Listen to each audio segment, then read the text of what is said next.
So hello guys, আমি নয়ন, welcome my new blog. তারপর সকাল সকাল এখন বাজে প্রায় 7:10। এখন আমি পড়তে বসে পড়লাম। আজকে আমার এডুকেশন পরীক্ষা, তার জন্য পড়তে বসে পড়লাম।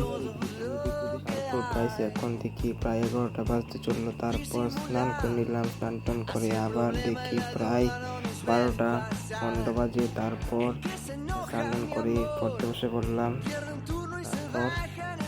তারপর এডুকেশন দিয়ে মুখস্থ করে নিলাম, মানে রিভিশন দিয়ে নিয়ে নিলাম। তারপর 1 hour later. স্কুল থেকে এসে পড়লাম, এসে দেখি কারেন্ট নেই, তার জন্য বিরক্ত বেশি করতে পারবো না। তারপর দেখি কারেন্ট এসে পড়লো।